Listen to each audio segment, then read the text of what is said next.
Então vamos agora gerar esperança, vamos continuar gerando no coração das pessoas a esperança que nos faz, que nos leva a caminhar, a viver, a se entregar, a se envolver. E é esta palavra que Deus tem para cada um de nós nessa tarde tão abençoada. Eu não sei se você está aí assim tomado pelo Espírito de Deus, assim, né, cheio da glória de Deus, mas Deus realmente quer que nós sejamos geradores de esperança, irmão, em nome de Jesus. A palavra de Deus que eu quero me basear nesta tarde está lá em 1 Tessalonicenses 5, de 1 a 11, primeira carta de Paulo aos Tessalônicos, aos irmãos lá da igreja em Tessalônica. Amigos, não acho proveitosa a discussão sobre a época em que essas coisas vão acontecer. Vocês sabem tão bem quanto eu que o dia da vinda do Senhor não pode ser marcado no calendário. É como a visita do ladrão. Ele não vai avisar nem agendar uma reunião com vocês. Quando todos estiverem caminhando por aí, despreocupados, dizendo, estamos seguros agora, podemos ficar sossegados. Então tudo vai desabar. Será algo tão súbito e inevitável quanto as dores de parto para a mulher grávida. Entretanto, considerando que vocês não estão no escuro, como poderiam ser surpreendidos? Vocês são filhos da luz, filhas do dia. Vivemos debaixo de céus abertos e sabemos onde estamos. Por isso, não vamos passar a vida como sonâmbulos. Os descrentes é que vivem assim. Vamos manter os olhos abertos e ficar atentos. As pessoas dormem e se embriagam à noite. Nós não, somos criaturas do dia. Portanto, vamos agir de acordo. Caminhemos conscientes à luz do dia, revestidos da fé, do amor, da esperança de salvação. Deus não nos escolheu para a rejeição, mas para a salvação por nosso Senhor Jesus Cristo. Ele morreu por nós, uma morte que resultou em vida. Em qualquer situação, acordados com os vivos ou dormindo com os mortos, estamos vivos com Ele. Por isso, incentivem sempre os irmãos. Construam muros de esperança para que todos estejam juntos e ninguém fique de fora ou seja deixado para trás. Amém? Aleluia. Isaías 49:16 ainda registra assim: eis que te gravei nas palmas da mão, teus muros estão continuamente diante de mim. Essa é uma palavra que Paulo traz, irmãos, aos nossos irmãos ali em Tessalônica e que reflete para toda a igreja, né? O dia do Senhor, a necessidade de estarmos atentos, de estarmos firmes, de estarmos vigilantes, a necessidade de estarmos sempre voltados para aquilo que Deus tem nos falado. Então, hoje em dia, sobretudo, né, nós precisamos ter essa esperança, gerar essa esperança no coração das pessoas. Porque essa palavra mostra que Deus, Ele nunca esqueceu de nós. Ele nunca esqueceu dos seus filhos. Deus não esquece de cada um que Ele salvou e libertou. Amém? Deus tem o seu nome gravado nas mãos dEle. Aleluia. Amém? E quando Paulo continua relatando isso daqui, mostrando, e nós percebemos, irmãos, falando sobre a questão, quando ele diz da necessidade de nós construirmos muros de esperança, de salvação, isso é gerar no coração das pessoas a esperança, para não deixar ninguém para trás, para falar para todo mundo, para mostrar para todo mundo, para revelar para todo mundo as boas novas do Senhor. Mostrando e gerando no coração das pessoas, porque, irmãos, nós vivemos dias hoje em que as pessoas não têm esperança, no futuro. As pessoas não acreditam mais nas coisas. Perceba, quando nós pensamos assim, pastor, as coisas vão melhorar. Quando você fala que as coisas vão melhorar, você tem que falar numa perspectiva da palavra de Deus e não na perspectiva do mundo. Amém, queridos? Aleluia. Porque a nossa expectativa não está no homem, está em Deus. Está na palavra do Senhor. Por isso precisamos, irmãos, mais do que nunca, gerarmos essa esperança. Uma esperança que não se destrói. Uma esperança que não acaba com as situações, com as circunstâncias, mas ela preserva, ela permanece, ela persiste ante a todas as adversidades e sinais contrários. As coisas do mundo, irmão, talvez você diga assim, vão melhorar, pastor. Irmãos, nós não temos essa expectativa. Nós temos a expectativa de que Deus tem um plano muito grande para a nossa nação, um plano que vai trazer um grande avivamento espiritual nessa nação, para a glória de Deus. Aleluia!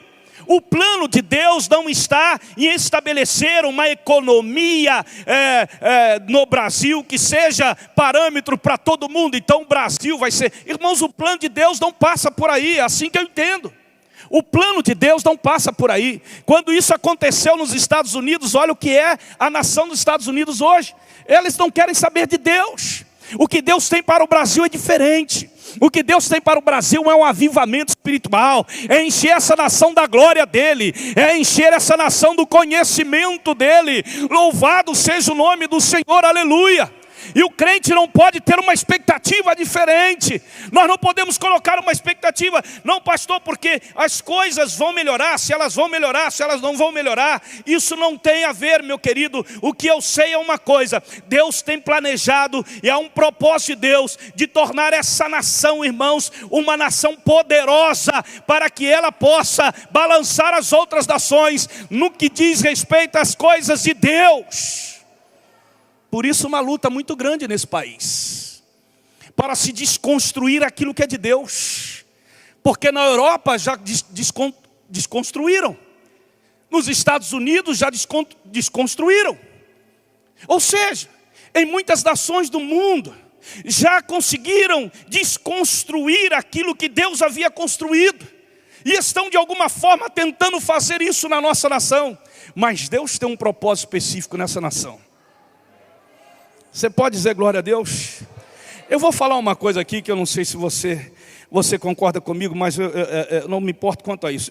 O que eu vou falar é o seguinte, é que a promessa de Deus de estabelecer e trazer o seu povo judeu de volta e estabelecer a nação de Israel, irmãos, o voto que determinou isso, em 1946, se não me falha a memória, foi de um brasileiro. Tem algo específico que liga essa nação àquela nação. Aleluia.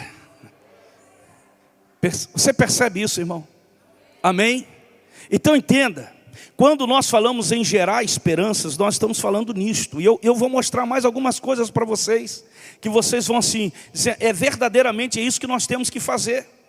Porque é quando o templo de Jerusalém foi destruído, algo ficou. O que ficou? Ficou o muro. O muro simbolizava exatamente agora a esperança de Israel. O muro simbolizava tudo que eles tinham de Deus na vida deles. Era o muro. Era algo que realmente gerava esperança. Era o símbolo agora de uma aliança de Deus com o povo. O muro que está lá hoje, até hoje, erguido lá.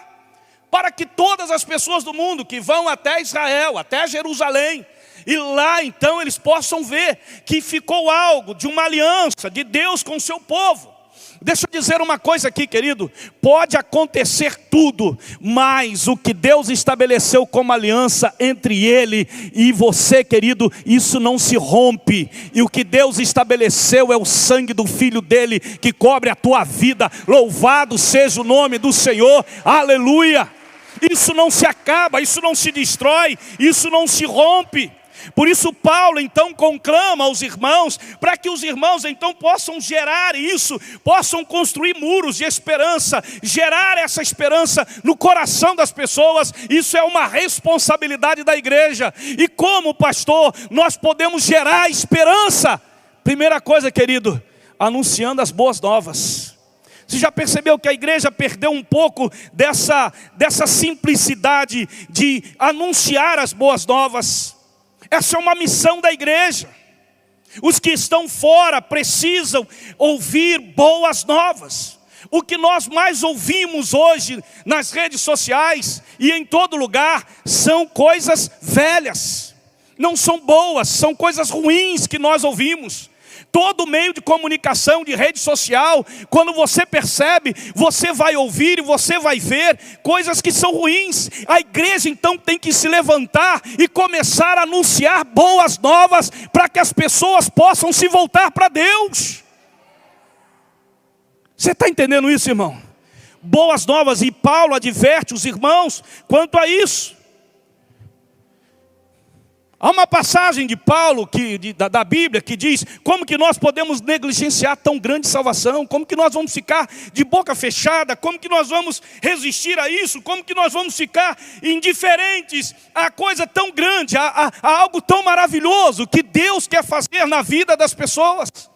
Por isso que quando nós falamos, irmãos, sobre aquilo que Deus está realizando, a igreja não pode ficar indiferente. Ah, pastor, cada um por si. Não existe isso no reino de Deus. No reino de Deus não existe cada um por si. Não existe isso.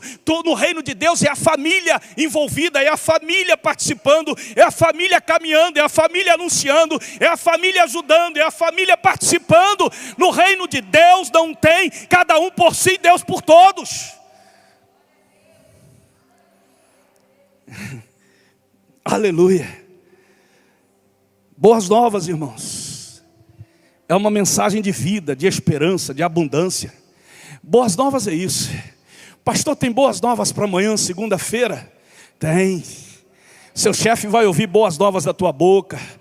Seu pai vai ouvir, sua mãe vai ouvir, seu amigo vai ouvir. Amanhã nós temos que falar boas novas. Ah, mas pastor, por que está assim? Aí você entra com a boa nova do Senhor. Não, mas a palavra de Deus diz isso. Mas a palavra de Deus diz isso? É, a palavra de Deus diz isso. Creia nele, confia nele, entrega o teu caminho, os teus problemas, as tuas dificuldades. É, mas eu nunca ouvi isso. Pois é, a palavra de Deus diz isso. Isso é boa nova.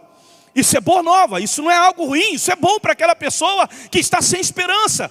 Isso é bom para aquela pessoa que está olhando o mundo com os olhos, sabe, de coisas só ruins que estão acontecendo ou que virão acontecer. E o coração das pessoas estão tomadas pelas coisas ruins, irmãos. E nós como igreja temos essa responsabilidade. Aleluia. Em nome de Jesus, vida nova, para a glória de Deus. Tem muita gente preocupada aí, irmão, e não quer levar as boas novas. O anjo lhes disse: não tenham medo, estou trazendo boas novas de grande alegria para vocês, que são para todo o povo. Hoje na cidade de Davi nasceu o Salvador, que é Cristo o Senhor. Quando o anjo trouxe essas boas novas, talvez vocês, alguns não saibam, mas naquela época, para o povo de Deus era algo terrível. Eles estavam diante de uma opressão, de uma perseguição terrível, de uma miséria terrível. E de repente o anjo traz as boas novas. Que boas novas são essas? Olha, hoje nasceu o Salvador. O povo ficou sem entender. Porque para alguns o Salvador seria retirá-los daquela opressão, daquela situação toda. Mas o Salvador tinha um plano muito maior do que simplesmente trazer algo paliativo para o povo. Deus tinha algo muito maior. Amém, queridos? Por isso que temos que anunciar. Muitas vezes a gente fica tão desgastando, irmão, com pessoas, pessoas que estão, pastor, muitas vezes está ali afastadas, e a gente fica perdendo muito tempo com aquilo, com pessoas. Irmão, deixa eu te falar uma coisa. Existe uma diferença entre aquela parábola do filho pródigo com a ovelha perdida. O filho pródigo sabe o caminho de volta. Eu não prego para eles. Eu não converso sobre isso com eles. Eu não converso sobre Jesus com eles. Eles sabem o caminho. Na hora que eles quiserem, eles poderão voltar. A ovelha perdida é diferente. A ovelha perdida, você vai até ela e sabe o que ela faz? Ela recosta no seu ombro e volta. É diferente. Quando você vai atrás do filho pródigo, ele resiste. Mas quando você vai atrás da ovelha perdida, ela se entrega e ela volta na mão do pastor. É isso aí. Amém? Mas como olhar isso? Não é verdade? Então vamos buscar as ovelhas perdidas. Mas os filhos pródigos, eles já conhecem o caminho. Não perca tempo com isso. Em nome de Jesus, amém? Vamos anunciar as boas novas. Essa notícia é tão boa que não podemos guardá-la só para nós. Nós temos que compartilhá-las em nome de Jesus. Sabe, irmãos, se a igreja não se levantar para isso, a igreja, ela vai cada vez mais definhando na sua missão, no seu propósito. Em nome de Jesus. O mundo continua carente de boas novas, mas muito carente de boas novas. E boas novas não é chegar e falar assim, eu quero falar de Jesus para você. As pessoas já sabem quem é Jesus. Elas sabem que Jesus é o Filho de Deus, que Jesus veio ao mundo, que Jesus morreu, que Jesus ressuscitou, que Jesus veio para salvar. Não são essas boas novas. As boas novas que você vai apresentar são aquelas que aquela pessoa não consegue mais enxergar e você vai abrir a palavra e vai dizer, aqui tem uma boa nova para você. Eis que o Senhor manda te dizer, está escrito na palavra. Está escrito na palavra. Você está entendendo, irmão? Amém? Mas quantas pessoas hoje conhecem a palavra? Precisamos avançar. Gerando esperança. Eu vou gerar esperança no coração das pessoas com as minhas ideias, com o meu conhecimento? Nunca, irmão. Eu vou convencer alguém acerca de alguma coisa com as minhas ideias, com o meu conhecimento? Nunca, irmãos. E como que nós vamos fazer isso? Gerar esperança no coração das pessoas? É com a palavra de Deus, é com as boas novas. Em nome de Jesus, aleluia. Amém? Então leia a palavra, estude a palavra. Coma a palavra. Amanhã Deus vai colocar alguém na tua frente que você vai precisar trazer uma palavra de Deus para ele. Não, você não acreditou ainda. Amanhã Deus vai colocar uma pessoa na tua frente que vai precisar ouvir uma palavra de Deus, uma boa nova. E você vai levar essa boa nova para ele. Amém? E será quem, pastor? Pode ser alguém que está no supermercado, alguém que está no caixa do supermercado, alguém que está dentro do ônibus sentado ao teu lado, alguém que está no seu emprego, alguém que passa por você. Oi, fulano, tudo bem? E aí você vai sentar e aí aquela pessoa vai começar a abrir o coração para você e falar, as coisas estão ruins, estão assim. Rapaz, eu estou vivendo um momento. Aí você vai abrir a palavra, ou você vai trazer a palavra de Deus e vai anunciar para ele uma boa nova. E ele vai dizer, mas isso vai acontecer? Vai. Jesus está vindo, querido. Jesus quer realizar uma obra grande. Olha, Jesus vai fazer algo tremendo na tua vida, creia nisso. A pessoa vai ficar espantada, porque ela não crê, mas você crê. E quando você crê e lança boa nova, algo novo vai acontecer. Amém? Como que nós podemos gerar esperança, anunciando boa nova, crendo que o futuro não é um tempo, e sim um lugar. O futuro não é um tempo, irmão. O futuro é um lugar. Esse lugar está dentro de você. Amém? Olha o que Paulo diz, caminhemos conscientes à luz do dia, revestidos da fé, do amor e da esperança de salvação. Irmãos, viver o presente como se fosse o passado é morte. E viver o presente como se fosse o futuro é a realidade. Eu vivo o presente como já se fosse o futuro. Por isso que a Bíblia diz que você tem que estar preparado hoje. Amém? O seu futuro é hoje. O seu futuro é agora. O seu futuro não é amanhã. Deus está dizendo isso para você.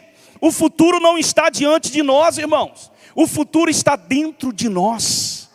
Não, você não entendeu. O futuro está dentro de você. Louvado seja o nome do Senhor. As coisas vão acontecer, pastor, quando você entender isso. Não fique olhando para trás, porque não é para lá que você vai, é para frente que você vai. É para frente que você vai. Amém, queridos? Entenda isso. Deus não começa nada que já não tenha terminado. Deus já fez. Deus já fez. Fale para o teu irmão, irmão, Deus já fez. Em nome de Jesus. Aleluia. Nós estamos caminhando para um lugar. E aí você pode pensar assim, mas pastor, que lugar é esse que o Senhor diz que o futuro está dentro de nós? Olhe para o teu irmão e diga para ele assim, irmão, está na sua cabeça, na sua mente. Segundo o escritor, ele diz que a nossa mente é o lugar que começa a transformação. O arrependimento é um ato que começa e continua. Está aqui. Fala para o teu irmão, está na sua mente, irmão. E sabe qual é a mente que você recebeu quando você foi salvo? Diga para o teu irmão que ele não sabe disso. Você recebeu a mente de Cristo. Você, meu irmão, você é poderoso em Deus. Recebemos a mente de Cristo. Sabe, a palavra está na sua mente. Por isso que Paulo diz, ó, está no seu coração, na sua boca, proclame a palavra. É em nossa mente, irmão, que estabelece a conformação ou a transformação. Ou nós iremos nos conformar com o que está presente, ou nós iremos, irmãos, transformar isso. Em nome de Jesus. Aleluia. O futuro exatamente está na sua mente. Porque Deus já colocou o futuro dentro de você. A palavra já está dentro de você. O verbo encarnado entrou em você. Louvado seja o nome do Senhor. A palavra completa está dentro de você. O futuro está dentro de nós. Louvado seja o nome do Senhor. A sua forma sempre será e deverá ser uma forma de excelência. De excelência. Por isso que Paulo diz que nós não somos vencedores, nós somos mais que vencedores. Vencedores são aqueles que não têm a mente de Cristo, mas aqueles que têm a mente de Cristo são mais que vencedores. Amém, queridos? Ótimos são aqueles que não têm a mente de Cristo, mas a excelência, o excelente é aquele que tem a mente de Cristo. Por isso que a igreja ela busca sempre a excelência, porque ela tem a mente de Cristo. Aleluia! Você está entendendo isso? Então pare de reclamar. Mude a mensagem, mude sua mensagem. Não fique fazendo publicidade daquilo que é errado. Faça exatamente, irmão, publicidade daquilo que enche a tua mente, que é a palavra de Deus. Se ocupe, não fique se preocupando, mas se ocupe daquilo que Deus tem colocado nas tuas mãos. Então, pastor, a chave está exatamente na nossa mente, exatamente isso. Olha o que diz Provérbios, que sobre tudo que devemos guardar é o nosso coração, pois dele procedem as saídas da vida. O que Salomão queria dizer aqui? Ele queria informar que seus pensamentos são a semente do seu destino. Está no seu pensamento. Está aqui, ó. Então vamos andar para frente, amém, irmãos? Aleluia. Quem estabelece o futuro está dentro de você, em nome de Jesus. Salomão ainda diz assim: assim como você pensa, assim você é. Provérbios 23, 7. Bill Johnson diz que se temos uma mente impregnada de desesperança, é porque estamos acreditando em alguma mentira. Nos gerar esperança, irmão, acreditar na verdade, se apegar à verdade, viver essa verdade. Martim Lutero disse: não posso impedir que os pássaros voem sobre a minha cabeça, mas posso impedi-los de fazer ninhos dela. Os pensamentos ruins, eles podem até vir sobre a sua cabeça, mas eles não podem permanecer sobre a tua cabeça, em nome do Senhor Jesus. Aleluia, queridos. Amém. Glória a Deus. Gerar esperança. Terceira coisa, geramos esperança vivendo debaixo de céus abertos. Olha o que Deus diz o texto. Estevão, cheio do Espírito Santo, ergueu seus olhos em direção ao céu, contemplou a glória de Deus, e Jesus em pé, à direita de Deus, exclamou: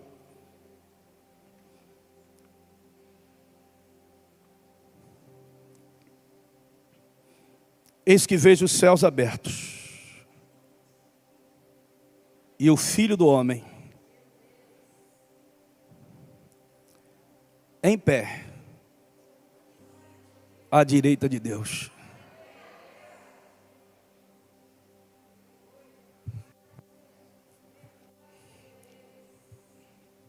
Olha aqui para mim. A Bíblia diz que Jesus ressuscitou, passou aqui 50 dias e foi assunto ao céu, e está assentado à direita do Pai, e Ele intercede por nós. Ele estava o quê? Está o quê que a Bíblia diz que ele está o quê? Assentado. O que que a Bíblia diz aqui, irmão? Que Estevão teve a visão e olhou para o céu e viu Jesus à direita do Pai como? Em pé. Ele estava em pé dizendo, olha lá, ó. Olha lá, ó. Ninguém gera esperança no coração de alguém, irmãos, olhando para a terra, olhando para o homem, olhando para as pessoas, olhando para as situações, olhando para as circunstâncias. Nós só geramos esperança quando nós estamos com os nossos olhos para o céu. E quando você olha para o céu, você não pode ter outra visão senão um céu aberto, dando ordem para os anjos ministrarem. Louvado seja o nome do Senhor. Eita Deus, aleluia! Mas aquele homem estava ali o quê, pastor? Aquele homem estava morrendo apedrejado.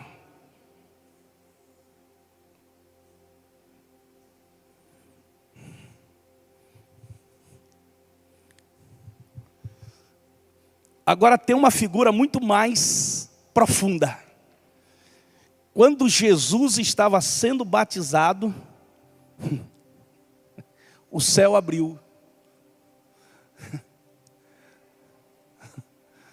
O céu abriu, irmão. E veio uma voz do céu. A igreja pode falar? Tira um pouquinho a sua máscara e fala. Qual foi a voz que veio do céu? Este é o meu filho amado, em quem eu tenho prazer, em quem eu me agrado.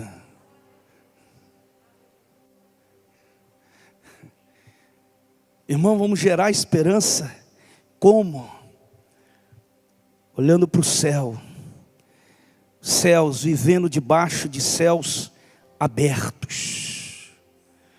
O céu que vem e se estabelece na terra através dos filhos de Deus. Hebreus 1,14 diz: anjos não são todos eles espíritos ministradores enviados para serviço a favor dos que hão de herdar a salvação? Viver debaixo de céu aberto, irmão, é viver em espírito e em verdade. É assim. Viver debaixo de céus abertos é contrariar tudo, irmão, que se tornou secularizado na igreja. O que é, pastor? Na verdade é trazer de volta o evangelho genuíno, de arrependimento, de mudança. É trazer de volta a mentalidade de reino. E quando a gente traz a mentalidade de reino, nós vemos uma família. Nós não vemos um prédio, nós vemos uma casa. Nós vemos uma família. Nós vemos um corpo. Louvado seja o nome do Senhor. A mente renovada é o resultado de um coração que se rendeu ao Senhor. Quando a pessoa não tem mudança, sabe, de postura, de atitude, é porque na verdade ela ainda não se rendeu ao Senhor. A Bíblia diz que o reino de Deus não consiste em palavras, mas em poder. Por isso que Jesus registra lá em Mateus registra: buscai primeiro o reino de Deus. Quando vivemos debaixo de céus abertos, o governo está sob o comando da igreja. Se governa sob a igreja que governa, a igreja que comanda, a igreja que dita, a igreja que mostra, a igreja é que revela.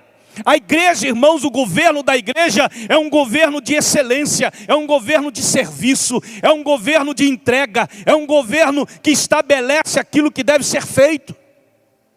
E muitas vezes a gente vê a igreja acovardada. Quem dá o comando é a igreja. Diga, quem dá o comando é a igreja.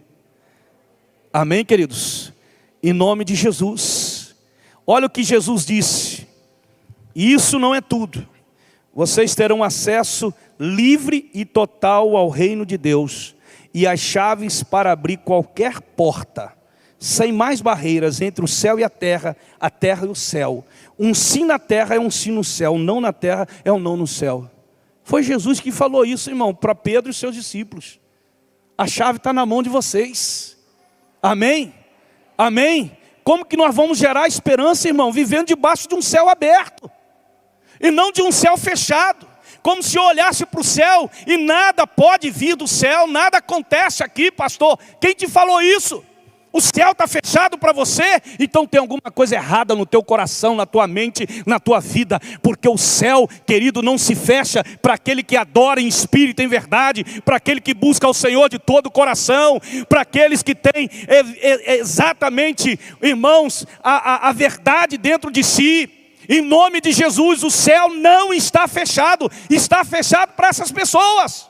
Mas para você não pode estar fechado.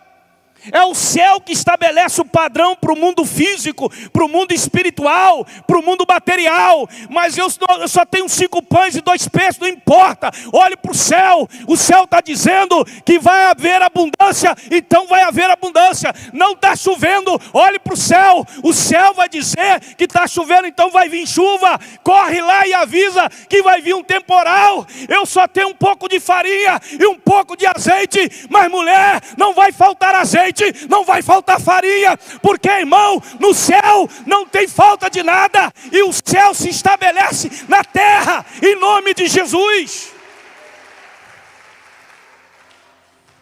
É isso aí, irmão. Eu vou repetir: o céu estabelece padrão para o mundo físico, material e espiritual. Pastor, nós não temos ouro nem prata, mas o que nós temos, nós vamos avançar. É isso que Deus quer ouvir de vocês. Sim ou não, irmãos? É isso que Deus quer ouvir de nós. E eu quero finalizar. Irmãos, como que nós podemos gerar esperança no mundo tão atribulado? Ainda essa semana eu ouvi um vídeo de um ex-bruxo. Ele é muito conhecido. Quem já leu aquele livro aqui, Filho do Fogo? Filho do Fogo. 2 irmãos, só 2 irmãos. Filho do Fogo. Pastor Agal, compre esse livro.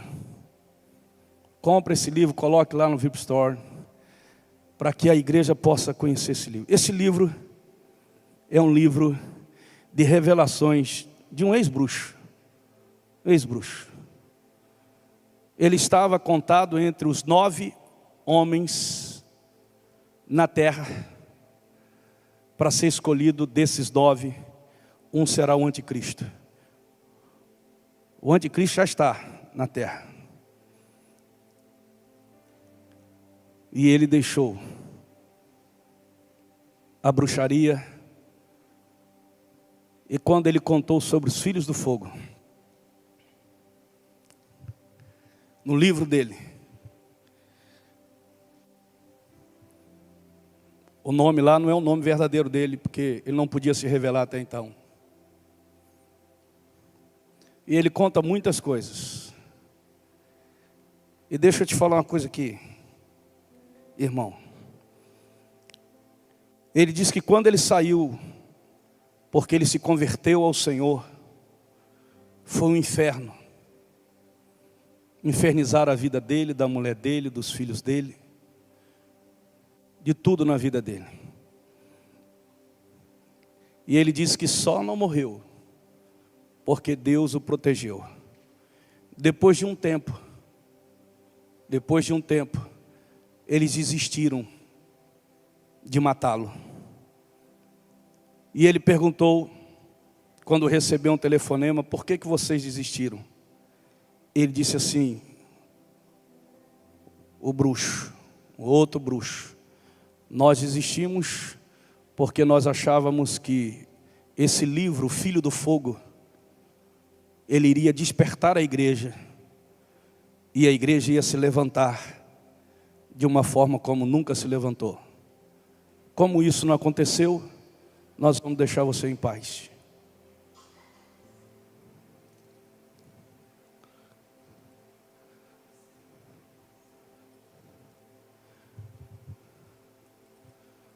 Irmãos, veja bem, nós só podemos gerar esperança se nós mantivermos nossos olhos abertos e atentos.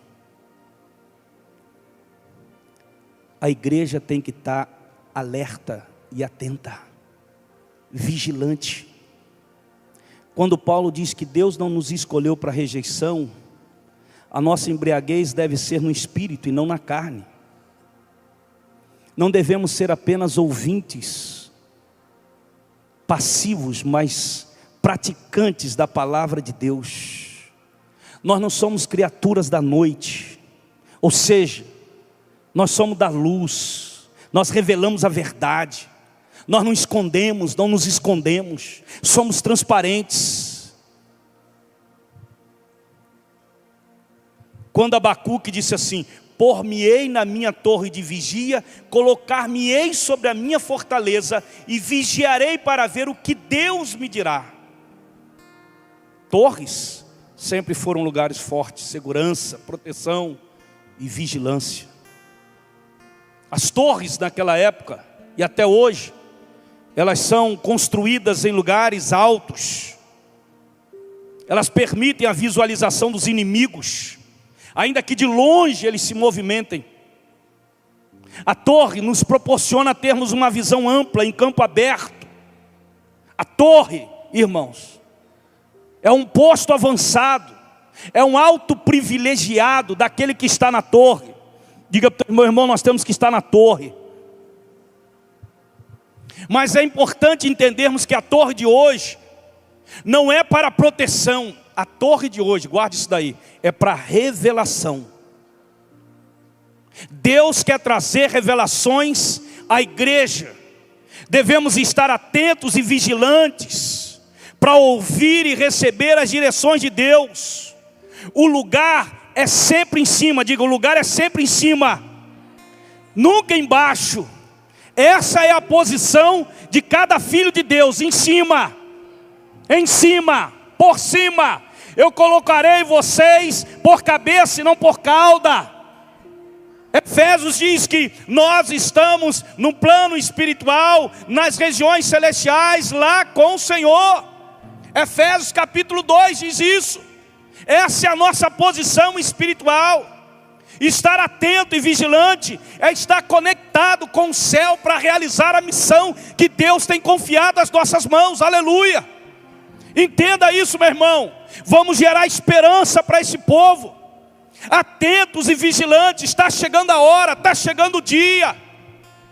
Se espantem, irmãos, mas essa é a pura verdade.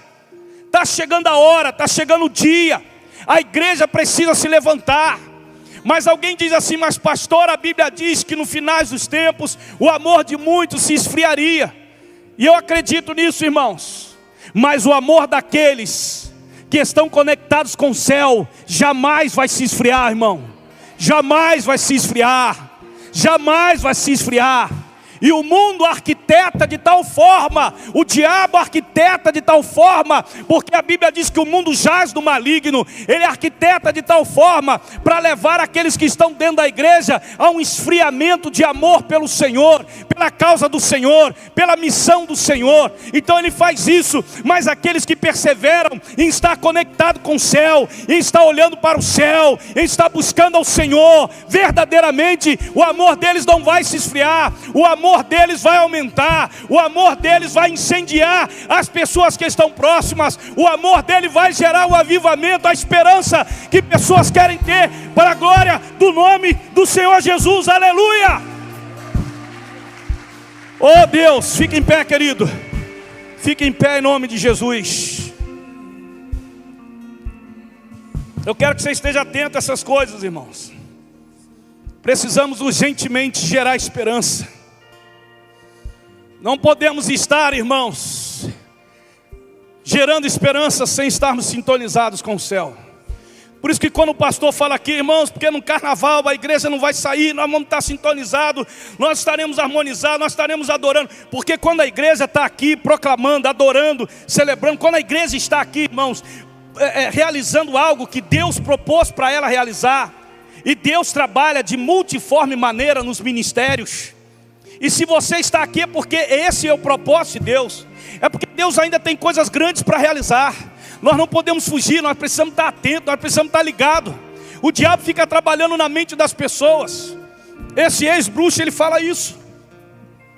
Ele disse assim: olha, há mais demônios da terra do que seres humanos. A terra hoje tem 7,5 bilhões. Há muito mais demônios. Quando a Bíblia fala que 1/3 dos anjos caíram do céu, você não consegue mensurar, irmãos, o número desses anjos que se tornaram demônios. Demônios que estão andando por aí, destruindo. Mas o foco principal, segundo ele, é a igreja. É a igreja. O que ainda está impedindo a volta de Jesus é porque a igreja precisa avançar um pouco mais por causa dos escolhidos. Em nome de Jesus, há muito povo de Deus ainda nessa cidade para ser ganho. Precisamos levar e gerar esperança no coração das pessoas. Em nome de Jesus. Igreja, fique atenta, fique antenada, vigilante. Igreja, o seu lugar é em cima, não é embaixo. Amém? O que nos leva, o que nos conduz é o que vem do céu, não é o que vem da terra. O que se estabelece na terra aqui, irmão, é aquilo que a igreja concorda aqui para a glória do nome do Senhor Jesus. Aleluia. Eu quero orar pela tua vida, porque eu sei, irmãos, que nessa tarde e noite Deus trouxe essa palavra para que a igreja se posicione, esteja sempre atenta, esteja sempre vigilante, esteja debaixo de céus abertos, buscando o Senhor, anunciando boa nova. Boa nova não é algo ruim, é algo bom. É uma nova boa, é algo bom, é algo que vai valer a pena, é algo que vai transformar, é algo que vai mudar. Louvado seja o nome do Senhor. É essa igreja, é a igreja do Senhor que está reunida aqui nesse lugar, representada